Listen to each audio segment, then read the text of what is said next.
கர்த்தர் நல்லவர். இந்த 6வது நாள்ல கூட நம்ம எதற்காக ஜெபிக்க போறோம் பிள்ளைகளுக்காக அப்படின்னா, நம் பிள்ளைகள் வேதத்தை நேசிக்கிறவர்களாக, வேதத்துக்கு முக்கியத்துவம் கொடுக்கிற பிள்ளைகளாக மாற வேண்டும் என்று நாம் ஜெபிக்க போறோம். ஆண்டவருடைய வார்த்தையின்படி ஒவ்வொரு நாளும் ஒவ்வொரு பாயிண்ட்டுக்காக நாம் ஜெபிக்கிறோம். கருத்தோடு நாம் ஜெபிக்கும் பொழுது நிச்சயமாக ஒரு மாற்றத்தை ஆண்டவர் கொண்டு வருவாருங்க. இந்த வேத வசனம் எவ்வளவு முக்கியம் என்பதை நம்ம செய்தியில கேட்க போறோம். அதுக்கு முன்பதாக சில காரியங்கள் நாம் தெரிந்து கொள்ள வேண்டும். பாருங்களேன், நம்ம பிள்ளைகள் செய்கிற காரியங்கள் வாய்க்கப்பட வேண்டும். பரீட்சைக்கு ப்ரிப்பேர் ஆயிட்டு இருக்காங்க, பரீட்சையில அவங்க நல்ல மார்க் எடுக்கணும், நல்ல மார்க் எடுத்து தேரணும், அவங்க செய்வதெல்லாம் வாய்க்கணும், அவங்க வேலை செய்யறாங்க அந்த வேலையெல்லாம் வாய்க்கணும், ப்ரொமோஷன் வரணும், ஒரு பெரிய ஸ்தானத்துல போய் அவங்க உட்காரணும் அப்படின்னு சொன்னா, சங்கீதம் 1:1 நமக்கு சொல்லுகிறது, கர்த்தருடைய வேதத்தில் பிரியமா இருந்து இரவும் பகலும் தியானிக்கிற மனுஷன் பாக்கியவான். நீங்க தொடர்ந்து படிக்கும்போது அவன் செய்வதெல்லாம் வாய்க்கும் என்று எழுதியிருக்கோங்க. அப்ப நம்ம பிள்ளைகளுடைய வாழ்க்கை ஜெயமா சக்சஸ்ஃபுல்லா ப்ராஸ்பர் ஆகணும் அப்படின்னு சொன்னா, அவர்கள் வேதத்தின் மேல பிரியமுள்ளவர்களாக, வேத வார்த்தையை தியானிக்கிறவர்களாக இருக்க வேண்டும். இந்த வேத வார்த்தை அவர்களை காப்பாற்றும், அவர்களை போஷிக்கும், தேவையான ஞானத்தையும் நன்மைகளையும் எல்லாவற்றையும் அவங்க கொண்டு வருவது இந்த வேத வார்த்தைகள் தாங்க. ஆகவே இந்த வேதத்தினுடைய முக்கியத்துவத்தை நாம் அன்றாடம் பிள்ளைகளுக்கு நாம் சொல்லிக் கொடுக்கணும். என்னுடைய மகளை கூட வந்து பார்த்தீங்கன்னா, ஆரம்பத்தில் அவருடைய சிறு பிராயத்தில் தமிழ் வாசிக்க வராது, தமிழ் சப்ஜெக்டில் அவள் வந்து குறைந்த மார்க் எடுத்தவளாக இருந்தாள். ஆனால் ஒரு காலகட்டத்தில் ஒருத்தவங்களுடைய ஆலோசனையின்படியாக தமிழ் பைபிளில் அவங்க சொன்னாங்க, எழுத்து கூட்டி வாசிக்க சொல்லுங்க. சின்ன வயசுலேயே செகண்ட் ஸ்டாண்டர்டு தேர்ட் ஸ்டாண்டர்ட் சரியா ஞாபகம் இல்லை, எழுத்து கூட்டி வாசிக்க சொல்லுங்கன்னு சொன்ன பொழுது சிறு பிராயத்திலேயே அந்த வேதத்தை வந்து எழுத்து கூட்டி வாசிக்க வைத்தேன். அப்போ எழுத்து கூட்டி வாசிக்க பார்த்தீங்கன்னா அந்த கிருபை அவளுக்கு கொடுக்கப்பட்டது. அதுக்கப்புறமா அவர் தமிழ் சப்ஜெக்ட்ல பார்த்தீங்கன்னா ஃபுல் மார்க்ஸ் 100 மார்க்ஸ் எடுக்கும்படியாக தேவன் கிருபை செய்தாருங்க. இந்த வேதத்துக்குள்ள அப்படிப்பட்ட ஒரு ஞானம் ஒளிந்திருக்குங்க. அப்போ பிள்ளைங்களுக்கு சொல்லிக் கொடுக்கணும். வேதத்தை வாசித்து விட்டு அவங்க படிக்கும் போது பார்த்தீங்கன்னா அந்த படிப்பினுடைய காரியம் ரொம்ப வித்தியாசமா இருக்கும். தேவன் அவங்க படிப்பது எல்லாவற்றையும் அவங்களுக்கு புரிய செய்வார், அவங்க மெமரியில தங்கும்படி செய்வார். ஏன்னா வேதத்தை வாசித்து விட்டு அவங்க தங்களுடைய படிப்பை எடுத்து படிக்கும் பொழுது நிச்சயமாக அது அவங்களுக்கு ஆசீர்வாதமா இருக்கும். ஆகவே பிள்ளைகளுக்கு நாம் அந்த முக்கியத்துவத்தை நாம் சொல்லிக் கொடுக்க வேண்டும். அவனோட வார்த்தை சொல்லுது, நானே வழியும் சத்தியமும் ஜீவனா இருக்கிறேன் அப்படின்னு சொல்லி. அப்ப இயேசுவானவர் தான் இந்த சத்தியமாக இருக்கிறாருங்க. அவர் நமக்குள்ள வாசம் பண்ணணும், சத்திய ஆவியானவராக இருக்கிறார். நம்ம வேதத்தை வாசிக்கணும் அப்படின்னா அந்த பிரியம் வரணும்னு சொன்னா சத்திய ஆவியானவருடைய துணை வேண்டும். சத்திய ஆவியானவர் வந்து சகல சத்தியத்துக்குள்ளும் நடத்துவார் வசனம் சொல்லுது. நாம் தவறும் பொழுது நம்மை சரியான வசனத்தை நம்ம முன்னாடி கொண்டு வந்து நிப்பாட்டி இப்படி செய்யக்கூடாது என்று சொல்லிக் கொடுப்பார். வசனம் தெரிந்தாதானே நம் பிள்ளைகளுக்கு இது தவறுன்னு தெரியும். அப்போ வேத வார்த்தை மிகவும் முக்கியம். அவங்க அதுக்கு டைம் ஸ்பெண்ட் பண்ணணும். ஒவ்வொரு நாள் வேதத்தை வாசிக்க அவங்க நேரம் எடுத்துக்கொள்ள வேண்டும். ஆகவே நாம் ஜெபிக்கணும், ஆண்டவரே வேதத்தை நேசிக்கிற ஒரு கிருபையை கொடுங்க, சத்திய ஆவியினால் அவங்க நிரப்பப்பட வேண்டும் என்று சொல்லி நாம் ஜெபிக்கணுங்க. பரிசுத்த ஆவியானவர் தான் இப்படிப்பட்ட அந்த கிருபையை கொடுக்க முடியும். அவர் வரும் பொழுது இப்படிப்பட்ட ஆசையை தூண்டுவார். எப்பவும் வேதத்தை வாசிக்க வைப்பார், வேதத்தை தியானிக்க வைப்பார். தியானிக்கும் போது அநேக நன்மைகள் உண்டு. ஈசாக்கு சாயங்கால வேளையில தியானம் பண்ணும் பொழுது பாத்தீங்கன்னா அவருக்கான நன்மை என்கிற ரெபேக்கால் பாத்தீங்கன்னா அந்த ஒட்டகத்தின் மேல அவங்க வருவாங்க. தியானம் பண்ணி கொண்டிருப்போது அவர் பார்ப்பார் அவங்க வருவதை. என்ன சொல்ல வர, தியானிக்க தியானிக்க அவர்களுக்கான நன்மை கொடுக்கப்படும். அது பிள்ளைகளுக்கு நாம் சொல்லிக் கொடுக்கணும், அவங்களை இன்சிஸ்ட் பண்ணணும் பைபிள் வாசிக்க சொல்லி. நான் சில பேரை கேள்விப்பட்டிருக்கேன், வசனம் வாசிச்சாதான் உனக்கு டிஃபன் சொல்ற பேரண்ட்ஸ் இருக்காங்க, நீ வசனம் வாசிச்சாதான் உனக்கு சாப்பாடு கொடுப்பேன்னு சொல்லி வசனத்துக்கு முக்கியத்துவம் கொடுக்கறவங்க உண்டு. வசனத்தை சொல்லலை அப்படின்னா அடிக்கிற பேரண்ட்ஸ்லாம் இருக்கிறாங்க, நான் கேள்விப்பட்டிருக்கேன். ஆகவே வசனத்துக்கு நம்ம முக்கியத்துவம் கொடுக்கணும், மனப்பாடம் பண்ண வைக்கணும். ஒரு நாளைக்கு ஒரு வசனத்தையாவது மனப்பாடம் பண்ண வைக்கணும், வசனத்தை எடுத்து வாசிக்க சொல்லணும், அதிகமான டைம் வேதத்தோடு ஸ்பெண்ட் பண்ண சொல்லணும். ஏன்னா அது வார்த்தை தேவனா இருக்கு பாருங்களேன், வார்த்தையானவர் அவராக இருக்கிறார், அவருடைய நாமம் வார்த்தை. அப்ப தேவனை அறிகிற அறிவு இந்த வேத வார்த்தையின் மூலமாகத்தான் வரும், வாசிக்க தான் வரும். அவர்கள் செய்வதெல்லாம் கர்த்தர் வாய்க்க பண்ணுவாருங்க. அது மாத்திரம் அல்ல, ஈஸியா இந்த பைபிள் கையில இருக்கிறனால பாத்தீங்கன்னா நிறைய பேர் அதை மதிப்பது கிடையாது. ஒருவேளை சண்டே வந்து வைக்கிறது அடுத்த சண்டே தான் எடுப்பாங்க தூசி தட்டி, அப்படிதானே? ஆனா இந்த வேதத்தை பாருங்க, சில இடங்கள்ல அன்னைக்கு அநேக கண்ட்ரீஸ்ல பைபிள் ஆல்ரெடி பேன் பண்ணி வச்சிருக்காங்க. அப்படிப்பட்ட இடங்கள்ல பாத்தீங்கன்னா அவங்க ரகசியமாய் அந்த பைபிளை எடுத்து அவங்க வாசிக்கிறாங்க. ஒருவேளை ஒருத்தருக்கு ஒரு பேஜ் தான் கொடுக்கப்படும் பாருங்களேன், ஒரு பேஜ் தான் கொடுக்கப்படும் பைபிள்ல. அந்த பேஜை அவங்க கொண்டு போய் அந்த வாரம் முழுக்க அதை படித்து ஆசையாய் படித்து தியானித்து அடுத்த பேப்பர் எப்ப கிடைக்கும்னு வெயிட் பண்ணுவாங்களாம். ஆமோ, இன்று எத்தனையோ பேருங்க பைபிளை திறந்து கூட பார்க்காதவங்க இருக்கிறோம். சண்டே சர்ச்சுக்கு கொண்டு போறவங்க அடுத்த சண்டே தான் ஒருவேளை பைபிள் எடுப்பாங்க. பைபிளை வாசிக்காத எத்தனையோ கிறிஸ்தவர்கள். ஆனா பாருங்க, வேதம் கிடைக்காதவங்க அப்படியாக அந்த வேதத்துக்காக காத்திருக்கிறாங்க, அந்த வார்த்தைக்காக காத்திருக்கிறாங்க. இது ஈஸி கிடையாது. அநேகருடைய கண்ணீர், இந்த வேதம் உருவாக்கப்பட அநேகருடைய கண்ணீரும் அநேகருடைய ரத்தமும் சிந்தப்பட்டிருக்கிறது. வில்லியம் சென்டேல் என்பவர் தான் இந்த வேதாகமத்தை டிரான்ஸ்லேட் பண்ணும்படியாக அவர் ஒரு முயற்சி எடுத்தார். பாருங்களேன், எபிரேய, லத்தீன், கிரேக்கில் இருந்த இந்த வேத வார்த்தைகளை அவர் என்ன செய்தார், அநேகர் படிக்க வேண்டும் என்று சொல்லி அதை இங்கிலீஷ்ல டிரான்ஸ்லேட் பண்ணும்படியான முயற்சிகளை எடுத்த பொழுது அவர் நியூ டெஸ்டிமெண்ட்டை முடிக்கிறதுக்குள்ளே பார்த்தீங்கன்னா அவரை அதற்காக கைது செய்து சிறையிலே ஓராண்டு காலம் வைத்து அவரை துன்பப்படுத்தியது மாத்திரமல்ல, அவரை தூக்கிலே போட்டு அவர் எரிக்கப்பட்டாருங்க. அப்போ ஒருத்தருடைய கண்ணீரும் ரத்தமும் அங்கே சிந்தப்பட்டிருக்கிறது. இந்த வேதத்துக்கு பின்னாடி இவ்வளவு பெரிய பிரயாசம் உண்டு. It was not easy. அநேகத்துக்காக கஷ்டப்பட்டிருக்காங்க. நம்ம கையில் இந்த வேதத்தை கொடுக்க பாருங்க, எவ்வளவோ காரியங்கள். எதற்காக? நாம் தேவனுடைய வார்த்தைகளை அறிந்து கொள்ளும்படியாக, தேவனுடைய நியமங்களை புரிந்து கொள்ளும்படி, தேவனாயிருக்கிற இந்த வார்த்தைகளை நாம் வாசிக்கும்படி அந்த பிள்ளைகளுக்கு நம்ம சொல்லிக் கொடுக்கணும். அதனுடைய முக்கியத்துவத்தை சொல்லிக் கொடுக்கும் போதுதான் அவங்க புரிந்து கொள்வார்கள். அதே போல நம்மளுடைய தமிழ்நாட்டுக்கு பாருங்க, தேவன் ஒரு ஜெர்மன் மிஷனரி அனுப்பினார். சீகன் பால்கன்கிற ஒரு ஜெர்மன் மிஷனரி தமிழ் மொழி அறியாத அவர் தமிழை அவர் கற்றுக்கொண்டு தமிழ் இந்த வேதாகம் வர வேண்டும் என்று தமிழ்நாட்டை நேசிக்கிற தேவன் பாருங்களேன். நமக்காக தமிழ் மொழியிலே ஒரு ஜெர்மன் மிஷனரி இதை மொழி பெயர்க்கும்படி ஆண்டவர் செய்தாருங்க. எங்கேயோ இருந்து பிறந்தவர் நமக்காக நம்மளுடைய இடத்துக்கு இந்த தமிழ் மொழியில வேதாகம் வரும்படியாக பிரயாசப்பட்டு 17ஆம் நூற்றாண்டிலே அந்த வேதம் அப்படியாக டிரான்ஸ்லேட் பண்ணப்பட்டதுன்னு பார்க்கிறோம். அப்படின்னா இது ஒரு ஈஸியான காரியம் இல்ல. தேவனுடைய தீர்மானத்தின்படி தேவ ஆவியினால் கொடுக்கப்பட்ட இந்த வார்த்தைகள் நம்ம கையில சேர அநேக ரத்தம் சிந்தி, அநேகர் கண்ணீர் விட்டு, அநேக பிரயாசப்பட்டு கொடுக்கப்பட்ட வார்த்தை. இது எழுதப்பட்ட வார்த்தை பார்த்திருக்கீங்களா? பவுல் அநேக வார்த்தைகளை, நிருபங்களை சிறைச்சாலைக்குள்ள இருந்து எழுதினாருங்க. அந்த வார்த்தைகள் தான் நம்ம வாசிக்கணும். சிறைக்குள்ள இருந்த ஒரு நபர் எழுதி ஆவியானவரால் ஏவப்பட்டு எழுதின வார்த்தைகளை தாங்க வாசிக்கிறோம். இதெல்லாம் ஈஸி கிடையாது. ஆண்டவர் நமக்கு கிருபையாய் இந்த பொக்கிஷமான வார்த்தைகளை கொடுத்திருக்கிறார். ஆகவே இந்த வேதாகமத்துக்கு நாம் முக்கியத்துவம் கொடுக்கணும். ஆண்டவரை நேசிக்கிறோம்னு சொன்ன வசனம் சொல்லுது. ஆண்டவரத்துல அன்பு கூறுவது எது அப்படின்னா, கற்பனைகளை கை கொள்வதே அன்புன்னு வசனம் சொல்லுது. அப்போ அந்த கற்பனைகள் தெரிந்திருந்தா தானே நம்ம அதை கை கொள்ள முடியும். ஆகவே பிள்ளைகளுக்கு நம்ம இதை சொல்லிக் கொடுக்கணும். இதனுடைய இம்பார்ட்டன்ஸை சொல்லிக் கொடுக்கணும். அவங்க படிக்கிற எந்த படிப்பை காட்டிலும் இந்த வேத வார்த்தைகள் அவர்களை சிறந்தவர்களாக வைக்கும். பைபிள் நம்ம கையில இருக்கிற காலத்துல நம்ம இதை வாசித்து தியானிக்கணும். ஒருவேளை பைபிள் இல்லாத நாட்கள்ல என்ன செய்வோம்? அப்பொழுது அந்த வேத வார்த்தைகள் நமக்குள்ள இருக்குமே, ஆனால் அது நம்மை காப்பாற்றுமே. உங்க பிள்ளைகளுக்கிட்ட சொல்லிக் கொடுங்க. அநேகருக்காக பிரயாசப்பட்டு கண்ணீர் விட்டு இந்த பைபிள் நம்ம கையில இன்னைக்கு இருக்குங்க. ஆகவே இதற்கு நாம் முக்கியத்துவம் கொடுக்க வேண்டும். தேவ ஆவியினால் கொடுக்கப்பட்ட வார்த்தைகளுக்கு நாம் முக்கியத்துவம் கொடுக்கும் போது எல்லாவற்றையும் கர்த்தர் நமக்கு வாய்க்க செய்வார். ஹல்லேலூயா. ஆகவே இதற்காக நாம் ஜெபிப்போம். சில வார்த்தைகளை கேட்டுவிட்டு நம் பிள்ளைகளுக்காக நாம் ஜெபிக்க போகிறோம். We are all fortunate.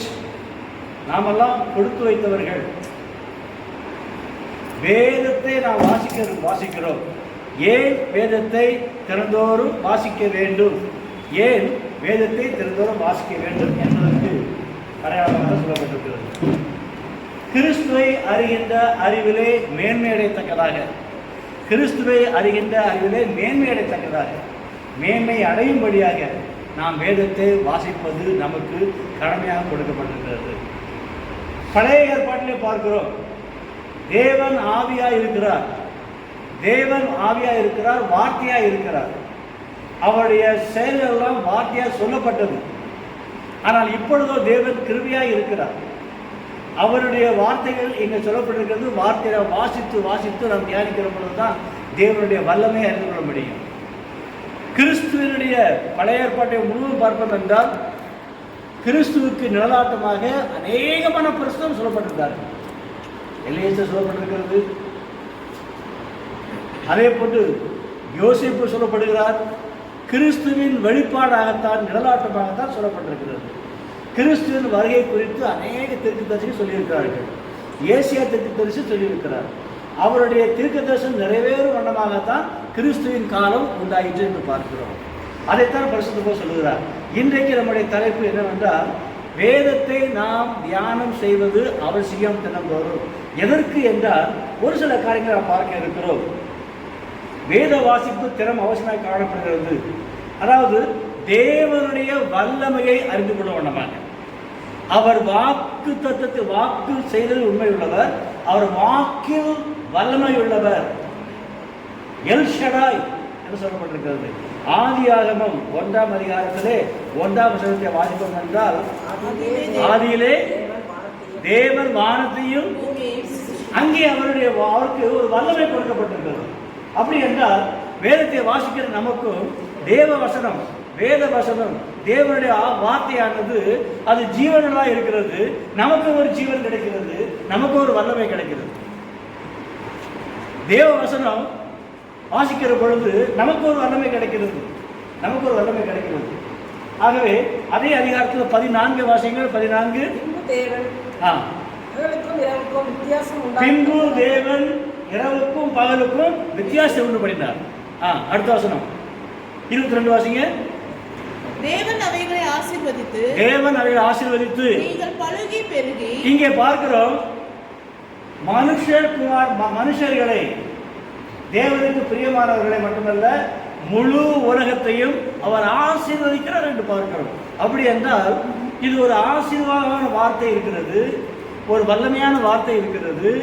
இங்கே ஒரு பெருக்கத்தை காட்டுகிறோம். ஆகவே வேத வசனத்தை வாசிக்கிறபடினாலே தேவனுடைய வல்லமையை அறிந்து கொள்ள முடியும். அடுத்தபடியாக பார்க்கணும் என்றால் 1 கொரிந்தியர் 6ஆம் அதிகாரம் 19 வருஷம் வாசிக்கிற பொழுது, நாம் யார், நாம் எங்கிருந்து வந்திருக்கிறோம், நாம் எப்படிப்பட்ட சொல்லுங்க பார்க்கலாம். நாம் தேவனுக்கு ஆலயமாக இருக்கிறோம்.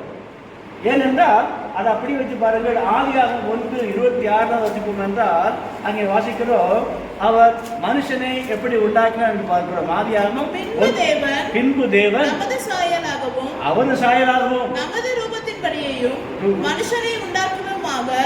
அதாவது மனுஷனை உண்டாக்குவதற்கு அவர் எப்படி உண்டாக்கினார், அவருடைய சாயலாக உண்டாக்கினார். அவருடைய வார்த்தை வல்லமை உள்ளது. அவர் வார்த்தையினாலே மனுஷனை உண்டாக்கி இருக்கிறார். அப்படி என்றால் அவருடைய சாயலாக உண்டாகியிருக்கிறார். அவருடைய சாயலை உண்டாயிருக்கிற நாம் அவருக்கு ஆலயமாக இருக்கிறோம் என்று 1 கொரிந்தியரில் வாசிக்கிறோம். 1 கொரிந்தியர் 3:16 வாசிங்கள். நீங்கள் தேவனுடைய ஆலயமாக இருக்கிறோம் என்று சொல்லப்பட்டிருக்கிறது. ஆகவே நாம் தேவனுடைய ஆலயமாக இருக்கிறதுனாலே தேவனுடைய வசனத்தை வாசித்து வாசித்து வாசித்து அவருக்கு நன்றி செஞ்சு கொண்டே இருக்க வேண்டும். இன்னும் யோவான் 1:14 சொல்லப்பட்டிருக்கிறது, அந்த வார்த்தை மாம்சமாகி. அப்போ கிருபையினாலும் சத்தியத்தினாலும் நிறைந்தவராய் நமக்குள்ளே வாசம் அடைந்தார். நாம் எப்படிப்பட்டவர்களாக காணப்படுகிறோம்? தேவன் வல்லமை உள்ளவர், வல்லமை வழங்க பண்ணுகிறார். வல்லமையாக மட்டுமல்ல, அவர் கிருபையாலே மனுஷகுமாரனை மனுஷரை ஏற்படுத்துகிறார், அவருடைய சாயலை ஏற்படுத்துகிறார், அவருக்கு ஒப்பமாக ஏற்படுத்துகிறார். ஆகவே நாம் அவருக்கு ஆலயமாக காணப்படுகிறோம். இந்த ஆலயத்துக்குள்ளே தீட்டு காணப்படக்கூடாது, இந்த ஆலயத்துக்குள்ளே வல்லமை காணப்பட வேண்டும், இந்த ஆலயத்துக்குள்ளே தேவனுடைய வசனம் காணப்பட வேண்டும். ஆகவே தான் தினந்தோறும் தேவனுடைய வார்த்தையை வாசிக்க நாம் அவரை கிட்டி செய்து பார்க்கப்படுகிறோம். இயேசு கிறிஸ்து கூட எழுந்து நின்று புஸ்தக சுருளை வாங்கி வாசித்தார் என்று பார்க்கிறோம். அவர் முன்மாதிரி காண்பித்திருக்கிறார். புஸ்தக சுருள் நமக்கு தெரியும், இந்த வேத வசனத்தை பகுதிகளெல்லாம் ஒரு நாளில் உண்டானதல்ல, ஒரு மாதம் உண்டானதல்ல, எத்தனையோ ஆயிரக்கணக்கான வருஷங்கள் உண்டாக்கப்பட்டது. ஒரு மனுஷன் உண்டானதல்ல, அநேகமான பரிசுத்தவான்கள் தேவ ஆவினால் ஏவப்பட்டு அவையெல்லாம் ஒன்று சேர்த்து எழுதியிருக்கிறார்கள் பார்க்கிறோம். அங்கே சொல்லுற காரியம் எல்லாமே ஆண்டவராகிய பிதாவாகிய தேவனை குறித்தும் கர்த்தரை குறித்தும் அவர் மூலமாய் உண்டாயிருக்கிற யாவும் கிறிஸ்து மூலமாய் உண்டாயிற்று என்று சொல்லியும் அந்த வேத வசனம் தீர்க்க தரிசனங்கள் உரைக்கப்பட்டது நிறைவேறிற்று என்று புதிய ஏற்பாடு சொல்லுவனமாகத்தான் சொல்லப்பட்டிருக்கிறது. ஆகவே இப்படிப்பட்ட காரியத்தை நாம் உணர்ந்து புரிந்து நாம் வேதத்தை வாசிக்க கடமைப்பட்டவர்கள் காணப்படுகிறோம். அவர் வல்லமை அறிந்து கொள்ளவும், நாம் யார், நம்முடைய சாயல் என்ன என்பதை அறிந்து கொள்ளவும் 2:13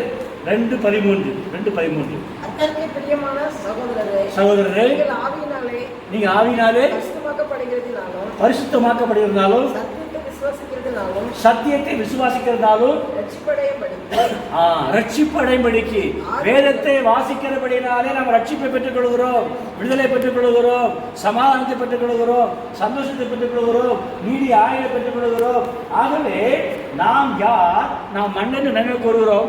ஆனாலும் கூட நாம் தேவனுக்கு ஒப்பாக காணப்படுகிறோம். நாம் தேவனுடைய ரூமாய் உருவாக்கப்பட்டிருக்கிறோம்.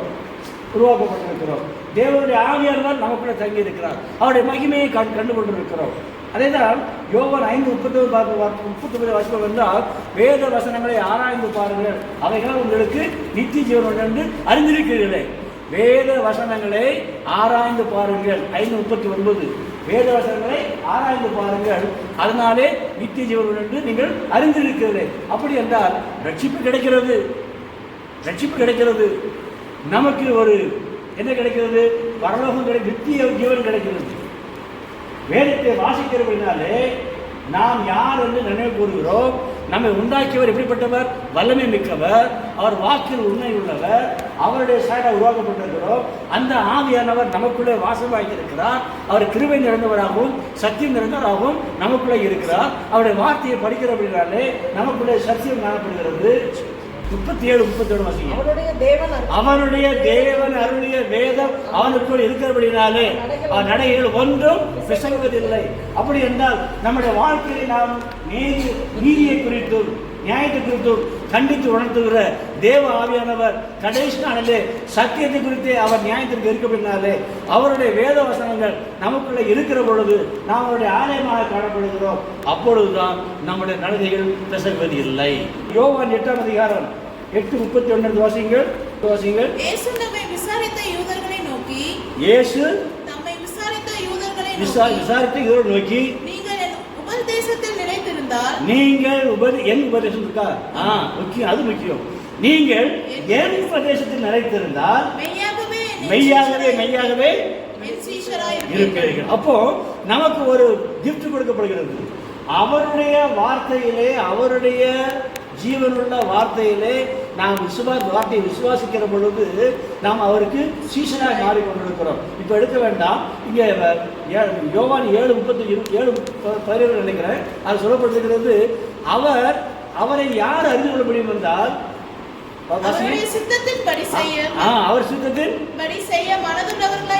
அவருடைய சித்தத்தின்படி செய்ய மனதுள்ளவராய் இருக்கிறவர்களுக்கு தான் அவரை குறித்து அறிவு ஞாபகம் வரும். அப்போ அவருடைய சித்தத்தை அறிந்து கொள்ள வேண்டும். 2:13 ஏனெனில் தேவனே தம்முடைய தயவுள்ள சித்தத்தின்படி அவருடைய விருப்பத்தையும் செய்கையையும் அப்போ நம்முடைய நடக்கை, நம்முடைய செயல்கள், நம்முடைய எல்லா காரியங்களும் தேவனுக்கு பிரியமாக நடந்து கொண்டிருக்கிறது. தேவனுக்கு பிரியமாக வருகிறது. அவரையே நாம் பிரதிபலித்துக் கொண்டிருக்கிறோம். ஆகவேதான் வேத வசனத்தை ஆராய்ந்து பார்க்க வேண்டும். வேத வசனத்தை நாம் தியானிக்க வேண்டும். தினந்தோறும் தியானிக்க வேண்டும். அவைகள் நம்முடைய கால்களுக்கு தீபம் மட்டுமல்ல, அவைகள் பாதைக்கு வெளிச்சம் மட்டுமல்ல, அவைகள் நம்மை தாங்குறதுமா இருக்கிறது, சுமக்கிறதுமா இருக்குது. அவனிடத்தில் வாஞ்சியா இருக்கிறது என்றால் அவனை தப்பு வைப்பேன் என்று சொல்லுகிறவர், உயர்ந்து அடைக்கத்தை வைப்பேன் என்று சொல்லுகிறவர். அப்படி என்றால் நமக்கு ஒரு பாதுகாப்பு எங்கே இருக்கிறது என்றால் தேவனுடைய வசனத்துக்குள்ளதானே. நீதிமான் எங்கே ஒழிய முடியும்? அவருடைய கூடாரத்துக்கு தானே. ஒரு மறைவிடத்திலே உண்டு. தீங்கு நாளில் அவர் தமது கூடாரத்தில் மறைத்து ஒழித்து வைக்கிறார் என்று சங்கீதத்தில் வாசிக்கிறோம், 27 சங்கீதம் வாசிக்கிறோம் அல்லவா? ஆகவே தேவன் அருளிய வேதமானது அது பொன் வெள்ளியை பார்க்க விலையேறப்பட்டு சொல்லப்பட்டிருக்கிறது. அநேகம் 1000 பொன் வெள்ளியை பார்க்கலும் நீர் விளம்பின வேதமே. அநேகம் 1000 பொன் வெள்ளியை பார்க்கலும் நீர் விளந்த வேதமே எனக்கு நலம் என்று சொல்லப்பட்டிருக்கிறது. இந்த பூமியை முற்றிலும் ஆதாயப்படுத்திக் கொண்டாலோ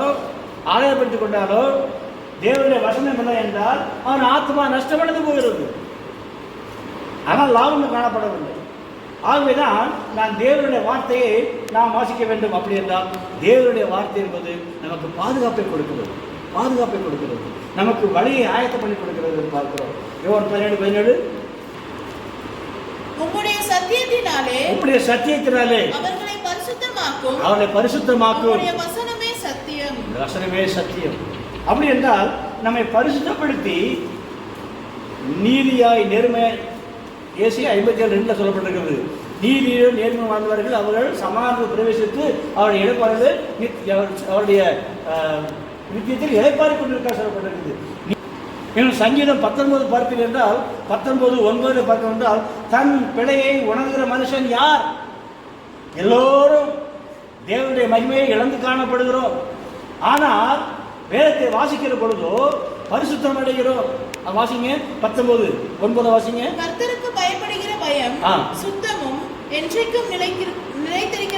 கர்த்தருக்கு பயப்படுகிற பயம் சுத்தமும் என்றென்றைக்கும் நிலைத்திருக்குமா இருக்கிறது. அடுத்த வசனம். கர்த்தருடைய நியாயங்கள் உண்மையும் அவைகள் அனைத்தும் நீதியுமாய் இருக்கிறது. அப்போ நாம ஒரு மனுஷன் நீதியில் நடக்கிறது என்ன என்றால் கர்த்தருடைய வார்த்தையை நாம் கேட்க வேண்டும், கர்த்தருடைய வசனத்தை வாசிக்க வேண்டும். கர்த்தருடைய வேதம் குறைவத்தில் சொல்லப்பட்டிருக்கிறது, பேரையை ஞானியாக்கிறது சொல்லப்பட்டிருக்கிறது. அதுக்கு அடுத்த வசனம் வாசிங்க. அவைகள் பொன்னிலும் மிகுந்த பசு பொன்னிலும் விரும்பப்படத்தக்கதும் தேனிலும். இது வந்து what is the essence of word of God. தேவனுடைய வார்த்தை எப்படிப்பட்டது? அடுத்த வசனம் பாருங்க. அவைகளால் உமது அடியேன் எச்சரிக்கப்பட்டிருக்கிறேன். அப்போ போதும், நம்ம ஒரு எச்சரிக்கை பெற்றுக் கொள்கிறோம் பரிசுத்தமாய் வாழ. தேவ வேத வசனம் தான் நம்முடைய எச்சரிப்புகளாக நடத்துகிறது. அதான் சொல்லுவார் வந்து அது 119 52 வாசிங்க. 49.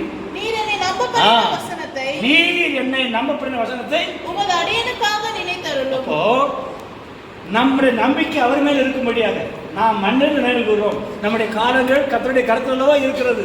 அவர் நம்ம நினைவு கூறுவதற்கும் நமக்கு எது அச்சாரமாக கொடுக்கப்படுகிறதுனா தேவனுடைய வசனம் மாத்திரமே. அந்த வசனத்தை நம்ம தினம் தியானிக்கணும். அப்போதான் நீங்கள் ஒன்றுக்கும் கவலைப்படாதபடி, எதை குறித்து கவலைப்படி, எல்லாத்துக்கும் ஸ்தோத்திரத்தை செலுத்தி விண்ணப்பம் எடுத்து அப்போ தேவன் தெரியப்படுத்த வேண்டும். நீங்கள் ஒன்றுக்கும் கவலைப்படாமல் எல்லாவற்றையும் குறித்து வேண்டுதலோடும் ஜெபத்தோடும் விண்ணப்பத்தோடும் தேவனுக்கு தெரியப்படுத்துங்கள். அப்பொழுது எல்லாவற்றுக்கும் மேலான தேவ சமாதானம் உங்கள் இருதயங்களை ஆண்டு கொள்ளும். அப்போ இருதயங்கள் சமாதானமாய் காணப்பட வேண்டும். நாம் ஒரு நேர்மையான பாதை நடக்க வேண்டும், நாம் சத்தியத்தை நடக்க வேண்டும், அநேகமான மக்களுக்கு நற்கிரியை செய்ய வேண்டும்.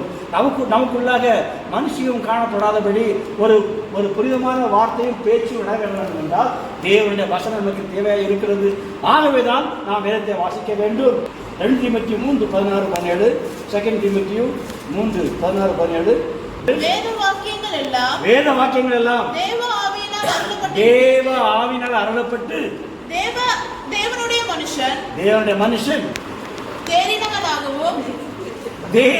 மனுஷன் தேறினவனாக எந்த நற்கிரியை செய்வதற்கு அப்போ நம்மை தகுதிப்படுத்துகிறவர் நமக்கு ஒரு எலிஜிபிலிட்டி கிடைக்கிறது பூமியில மனுஷனா வாழ்றதுக்கு. அது தேவனுடைய வசனம் மாத்திரமே சொல்லுகிறது.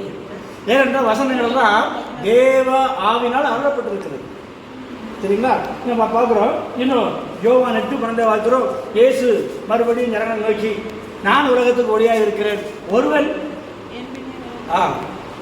மறுபடியும் இயேசு நோக்கி நான் உலகத்துக்கு ஒளியாக இருக்கிறேன், என்னை பின்பற்றுகிறவன் இருளிலே நடவாமல் ஜீவனை அடைந்திருப்பான். அப்போ நம்ம இருளும் நடக்காதபடி ஒளியிலும் மட்டுமல்ல ஜீவ ஒளி என்ன சொல்கிறார் யோவான் 10 சொல்கிறார். என்ன சொல்றாரு கேட்டீங்கன்னா நான் ஜீவன் கொடுக்கவும் ஜீவன் பரிபூரணப்படவும் வந்தேன் சொல்கிறார். அப்போ அவரே ஜீவன் கொடுக்க வரல, அவருடைய வார்த்தைகள். ஏனென்றால் இயேசு என்றால் வார்த்தை, வார்த்தை என்றால் இயேசு, இயேசு என்றால் கிருபை, இயேசு என்றால் சத்தியம், இயேசு என்றால் நீதி, இயேசு என்றால் நீதி. அந்த நீதியும் நியாயமும் ஆத்துமாவை தேற்றி தம்முடைய நாமத்தின் நிமித்தம் நடத்துகிறார். நாம நீதியில் நடக்கப்பட வேண்டும். விட்டோம். அவராலே அன்றி நமக்கு ரட்சிப்பும் இல்லை, அவராலே அன்றி பாவ மன்னிப்பு இல்லை, இரத்த சிந்தை இல்லாமல் பாவ மன்னிப்பு இல்லை, அவராலே அன்றி ரட்சிப்பு இல்லை. என்னால் அன்றி பிதாவை யாரும் காண முடியாது, என்னாலே அன்றி பிதாவை யாரும் வலுவாச்சும் போக முடியாது. எபேசியரில் வாசிக்கிற 3-2 அவர் நம்மை அவருடைய கூட உட்கார வைக்கிறார் என்று பார்க்கிறோம். அப்படி என்றால் வேத வசனம் நம்மை உயர்த்தி தேவனை அறிகின்ற அறிவிலே வளர வேண்டும். அவருக்கு நாம் மாளிகையாய் கட்டி எழுப்பப்படுகிறோம். அவருடைய அடிச்சொல்லை பின்பற்றுகிற பொழுது அவருக்கு மாளிகையாய் எழுப்ப சொல்லப்பட்டிருக்கிறது. 1 இப்பொழுது கண்ணாடியிலே நிழலாட்டமாய் பார்க்கிறோம், அப்பொழுது எப்படி? இப்போ கண்ணாடியில நிழல்ல பார்க்கிறோம், அப்பொழுது எப்பொழுது? நாம் தேவனுடைய சமூகத்தில் வருகிற பொழுது. விசுவாசத்தை காண்போது சொல்ற பார்த்தீங்களா, அவர் மேகத்தில் வருகிற பொழுது இதோ வேகமாய் வருகிறாரே, அவரை சந்திக்கிற பொழுது, அவருடைய மேகத்தை சந்திக்கிற பொழுது, அப்பொழுது நாம் முகமுகமாய் தரிசிப்போம். முகமுகமாய் தரிசிப்பதற்கு பாத்திரமாய் காணப்பட வேத வசனம் முக்கியம். வேத வசனம் தான் நம்மை பரிசுத்தப்படுத்தும். வேத வசனம் மாத்திரமே நம்மை தகுதிப்படுத்தும். வேத வசனம் மாத்திரமே நம்மை அவரோடு கூட ஒப்புரவாக செய்யும். வேத வசனம் மாத்திரமே நம்மை உயர்த்தும். வேத வசனம் மாத்திரமே அவரை சந்திப்பதற்கு நம்மை ஆயத்தப்படுத்தும். தேவனை அறிகின்ற அறிவிலே நாம் வளர வேண்டும். இப்பொழுது நாம் தேவனுடைய அறிவு வளர பொழுதுதான் அங்கே நமக்கு குறித்த அதிகமான அறிவு சொல்லப்படும். ஏனென்றால் பரலோகத்தில் வேத வசனம் தியானிக்கப்படாது. பூமியில வாழ்கிற நாட்கள்ல தான் இது ஒரு கிரேஸ் பீரியட். இந்த நாட்கள் தான் வேத வசனம் கொடுக்கப்படுகிறது. சொல்கிறார்கள், வேத வசனம் கிடைக்காத பஞ்சகாலம் வரப்போகிறது என்று சொல்லி. ஆனாலும் வேத வசனத்தை தியானிக்கிற போதுதான் நமக்கு ஒரு பரிசுத்தமான வாழ்க்கை இருக்கும். அவரை சந்திக்க முடியும். தேவன் நம்மை உயர்த்த வல்லவர். தேவன் நம்மை நடத்த வல்லவர். தேவன் நம்மை அவரை சந்திக்க வைப்பதற்கு ஆயத்தம் செய்வதற்கு அவர் வல்லவராய் காணப்படுகிறார். அதற்கு தான் நாம் வேதத்தை வாசிக்க வேண்டும். ஆமேன். கர்த்தர் நல்லவர். ஆண்டவருடைய வார்த்தையை நம்ம கேட்டிருக்கிறோம். வேதம் எவ்வளவு முக்கியம் என்று நம்ம பார்த்திருக்கிறோம். ஒரு ஆண்டவரே, இந்த கேட்ட வார்த்தையின்படியாக எங்க பிள்ளைகள் ஆண்டவரே வேதத்தை நேசிக்கிறவர்களாக, ஒரு பைபிள் லவ்வராக அவர்கள் மாற வேண்டும் என்று நம்ம ஜெபிக்கலாமா? நாம் ஜெபிக்கும் பொழுது நிச்சயமாய் கர்த்தர் ஒரு மாற்றத்தை கர்த்தர் கொண்டு வருவார். ஹல்லேலூயா. ஆண்டவரே, மை ஸ்தோத்திரிக்கிறோம், துதிக்கிறோம். கர்த்தாவே, அன்பு நிறைந்த பரலோக பிதாவே, உம்முடைய குமாரனாகிய இயேசுவின் நாமத்தில் இதோ ஆண்டவரே அப்பா, இந்த நாளிலும் கூட விசேஷமாய் எங்க பிள்ளைகள் ஆண்டவரே வேதத்தை நேசிக்கிறவங்களாக, வேதத்தின் மேல் பிரியமுள்ள பிள்ளைகளாக, வேதத்தை தியானிக்கிற பிள்ளைகளாக, அந்த வேத வார்த்தைகளுக்கு முக்கியத்துவம் கொடுக்கிற பிள்ளைகளாய் மாறும்படியாக உங்க சமூகத்தில் நாங்கள் உபவாசித்து ஜெபிக்கிறோம் ஆண்டவரே. எங்க பிள்ளைகளுக்கு அந்த வாஞ்சையை கொடுங்க, அந்த ஆசையை கொடுங்கப்பா. சத்திய ஆவியானவர் ஊற்றப்படுவீராக. எங்க பிள்ளைகள் மேல சத்திய ஆவியானவரே ஐயா உடைய அபிஷேகத்தை ஊற்றும் ஐயா. அந்த சத்தியத்தை எடுத்து வாசிக்கிற ஒரு கிருபை, தியானிக்கிற கிருபை எங்க பிள்ளைகள் மேல இறங்கி வரட்டும் ஐயா. ஈசாக்கு ஒரு டைம் ஆண்டவரே அதற்காக வைத்திருந்தாரு, தியானம் பண்ணுகிற வேலை என்று பார்க்கிறோம். எங்க பிள்ளைங்க பைபிளை படிக்க நேரங்களை தெரிந்து கொள்ளட்டும் ஐயா. எல்லா புஸ்தகத்தை அதிகமாய் இந்த வேத புஸ்தகத்தை அவர்கள் வாசிக்கட்டும், தியானிக்கட்டும் என்று ஜெபிக்கிறோம் ஆண்டவரே. அதனால் உண்டாகிற நன்மைகளை அவர்கள் பெற்றுக் கொள்வார்களாக. தேவனிடத்தில் அன்பு கூறுகிற கற்பனையை கை கொள்ள வேண்டுமே, அந்த கற்பனை இன்னதென்று எங்க பிள்ளைகள் அறிந்து கொள்ளும்படியாக ஆண்டவரே அப்பா, அந்த கிருபை, வேதத்தை வாசிக்கிற தியானிக்கிற கிருபை அனுதினமும் ஆண்டவரே நீர் கொடுக்கும்படியாய் நாங்கள் ஜெபிக்கிறோம். எத்தனையோ பேருடைய கண்ணீரும் பிரயாசமும், எத்தனையோ பேருடைய ரத்தம் சிந்துதல் ஆண்டவரே இந்த வேதம் எங்க கையில இருக்கிறதப்பா. அதை நாங்கள் புரிந்து கொண்டு, எங்க பிள்ளைகள் புரிந்து கொண்டு ஆண்டவரே ஒவ்வொரு நாளும் வேதாகமத்துக்கு முக்கியத்துவம் கொடுக்க கர்த்தாவே நீங்க கிருபை செய்யும்படியாய் ஜெபிக்கிறோம் ஆண்டவரே. எங்க பிள்ளைகள் ஆண்டவரே ஒவ்வொரு நாளும் வேத வார்த்தையில தேறினவர்களாய் மாறும்படியாக நாங்கள் ஜெபிக்கிறோம். அப்படி நீங்க செய்வதற்காக உமக்கு நன்றி செலுத்துகிறோம் சுவாமி. ஆண்டவரே, இந்த வேத எழுத்துக்களை அவர்கள் அறிந்து கொள்ளட்டும் ஆண்டவரே, இதை கை கொள்ளட்டும் ஆண்டவரே, உமக்கு பிரியமாய் வாழட்டும் சுவாமி. நீங்க அப்படியே செய்வதற்காக நன்றி. இந்த வேத வார்த்தைகளை கை கொண்டு அதனால் அவர்கள் செய்கிற எல்லாவற்றையும் வாய்க்க பண்ணும்படியாய் நாங்கள் ஜெபிக்கிறோம். இந்த கிருபையை அதிகமாக இந்த நாளில் ஊற்றுங்க. ஆவியானவர்களை நிரப்புவீராக. எங்க தேசத்தின் மேல இப்படிப்பட்ட சத்திய ஆவியின் அபிஷேகம் ஊற்றப்படுவதாக. சத்திய ஆவியானவரை நீர் ஊற்றப்படுவீராக. எங்க பிள்ளைகள் சத்தியத்தை அறிகிற அறிவுக்குள்ள வரட்டும் ஐயா. ஆண்டவரே, வேத வார்த்தைகளை சத்தியத்தை வாசிக்கட்டும் ஆண்டவரே. உங்க அன்பு கரங்களை ஒப்புக் கொடுக்கிறோம் ஆண்டவரே. நாமத்தினால் எதை கேட்டாலும் செய்வேன் என்று சொன்னீங்களே, நாங்கள் விசுவாசத்தோடு ஜெபிக்கிறோம் ஐயா. எங்க பிள்ளைகளுக்குள்ள அப்படிப்பட்ட ஒரு மாற்றம் இன்றைக்கு வருவதாக. வேதாகமத்தை எடுத்து வாசிக்கட்டும் ஆண்டவரே. அந்த வேத எழுத்துக்களுக்கு முக்கியத்துவம் கொடுக்கட்டும் ஆண்டவரே. வேதத்தை கேளாதபடி செய்கிற ஜெபம் அருவருப்பானதுன்னு சொன்னீங்களே, ஆகவே வேதத்துக்கு செவி கொடுக்கட்டும் ஆண்டவரே. உங்க அன்பு கரங்களை ஒப்புக் கொடுக்கிறோம் ராஜா. நீங்க அப்படியே எங்க ஜெபத்தை கேட்டதுனால ஒரு பெரிய மாற்றத்தை, ஒரு பெரிய ஆண்டவரே ஒரு பைபிள் எழுப்புதலை ஆண்டவரே எங்க பிள்ளைகளுக்குள்ள கொண்டு வர போற கிருபைகளுக்காக மிக கோடி ஸ்தோத்திரம், கோடி நன்றி. இயேசு கிறிஸ்துவின் நாமத்தில் ஜெபிக்கிறோம் ஜீவனுள்ள நல்ல பிதாவே. ஆமேன், ஆமேன், ஆமேன்.